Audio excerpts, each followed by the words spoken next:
ఒకరోజు కిట్టు వాళ్ళ ఇంటి కిటికీ నుండి చందమామని చూస్తూ రేపు నా పుట్టినరోజు కదా అని అనుకొని చాలా హ్యాపీగా ఎక్సైటెడ్గా ఫీల్ అవుతూ ఉంటాడు.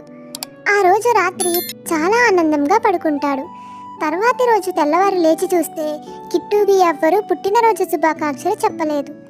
పాపం కిట్టు అందరూ మర్చిపోయారేమో అని బాధపడుతూ ఉంటాడు. ఆ రోజు కిట్టు ఎక్కడికి వెళ్లకుండా తన ఇంట్లోనే ఒంటరిగా కూర్చొని ఉంటాడు. ఇంతలో సడన్గా కరెంట్ పోతుంది. అయ్యో, ఇదేంటి ఇప్పుడు కరెంట్ పోయింది అని క్యాండిల్ కోసం లేచి వెళ్ళబోతాడు. ఇంతలో సింబా కిట్టుకి తెలియకుండా వచ్చి కిట్టు కళ్ళకు గంతలు కట్టి ఒక రూమ్లోకి తీసుకువెళ్తాడు. కిట్టు కళ్ళు తెరిచి చూస్తాడు. సింబా ఇంకా మరికొంతమంది స్నేహితులు సర్ప్రైజ్ అని అరుస్తారు. ఆ రూమ్ని చాలా బాగా డెకరేట్ చేసి కేక్స్, చాక్లెట్స్, బిస్కెట్స్ మరియు గిఫ్ట్స్తో చాలా అందంగా ఉంటుంది. కిట్టు చాలా సంతోషిస్తాడు. కిట్టు ఇంకా వాళ్ళ ఫ్రెండ్స్ అందరూ కలిసి ఆ రోజు సాయంత్రం మంచిగా కిట్టు బర్త్డేని సెలబ్రేట్ చేసుకుంటారు. Please do like, share, subscribe and comment.